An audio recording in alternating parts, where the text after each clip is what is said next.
Hey everybody, welcome to Locker Room Talk. My name is David Carter. And I'm Reggie Walker. And this episode is brought to you by Strategic Advisor Board and the Game Within the Game. The Game Within the Game is a college accredited course for student athletes and their parents to understand the inner dynamics of collegiate sports and not just survive the process, but thrive during it, during and after it. And today what we're going to be discussing with our show is being genuine. And Reg, why is being genuine so important in sports and outside of sports?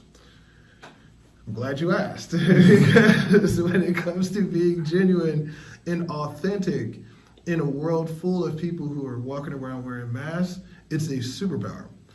Plus, when it comes down to one of the most essential things as an athlete or just an individual who you're trying to get from point A to point B in your plan of life or just get to all these things in life, you need other people. You need relationships.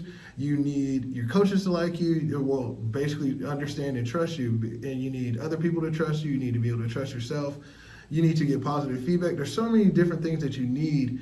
But if you're not being genuine and authentic, you immediately make people doubt you, therefore not trust you, therefore not give you the advice you need or the help you need, or look at you in a way in which you would like them to view you because you're being an unreal person. Right.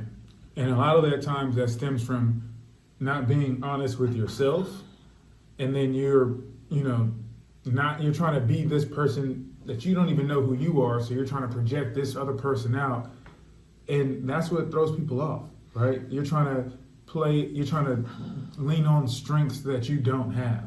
And then you're playing into your weaknesses and it makes you look like a fool. Yeah, plus it's, when it comes down to things too, as humans, we are deceptive by nature. We're way more deceptive than we give ourselves credit for. It's, hey, how you feeling? I'm good. No, there's everything going on in here. Or I'm happy. Everything is happy. There's it's chaos. It's chaos going in there. We don't do this necessarily because we're hateful individuals. We do it for protection. We might do it for fear. We might do it because we want to keep everyone out. We have our reasonings for being this way. But the fact of the matter is, we're humans. We are this way. So, but the thing is, when someone else is not being that way with you, you can feel it. It is 100% a thing that you can feel. Have you ever been in a conversation with somebody and then afterwards you're just like, ugh, like that has left a bad taste in my mouth. Like, ugh, because you just felt the fake. You felt the fake. And the older you get, the more easily you can point that out.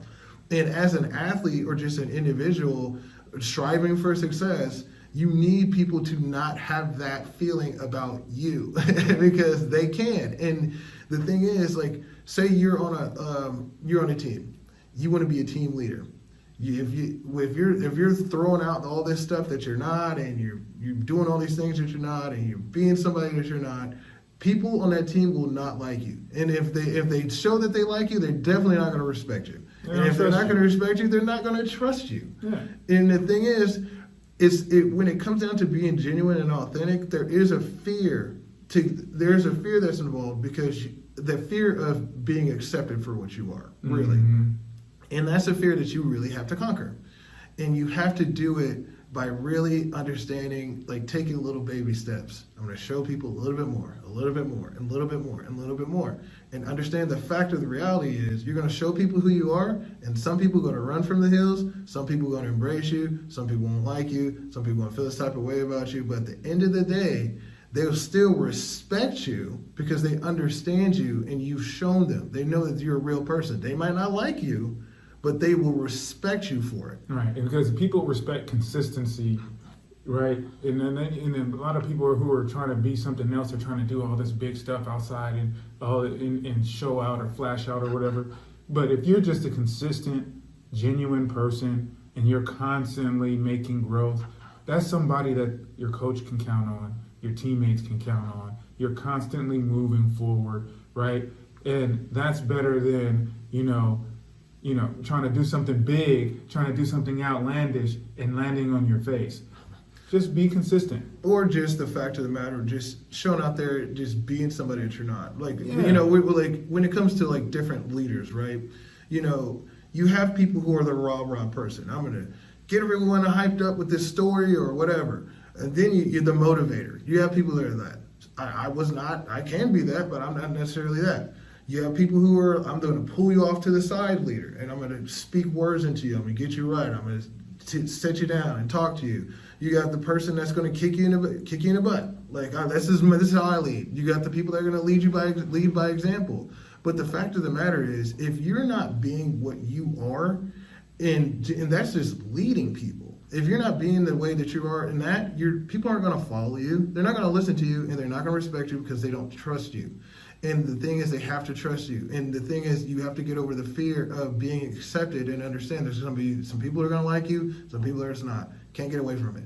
Plus, the bigger reality is people are going to not like you. And when it comes down to people that you like, and it's okay, when it comes down to people that you like in general, like, I tell you all the time, I don't need 1 million friends. I can even keep up with 1 million friends. Who can keep up with 1 million friends? It's hard keeping up with 5 friends. Right. You know, you don't need a lot. In the real world, you don't need a lot of people. You just need people who really, a few good people, bro. Who are, and surround yourself with other genuine people who are genuinely trying to move forward and have the same visions and the same goals. That's another reason why people love genuine people, because I genuinely know that this person's heart is in the good spot and they're moving in this direction. And that's where I'm going, and that's where I need to surround myself with other people so that I can,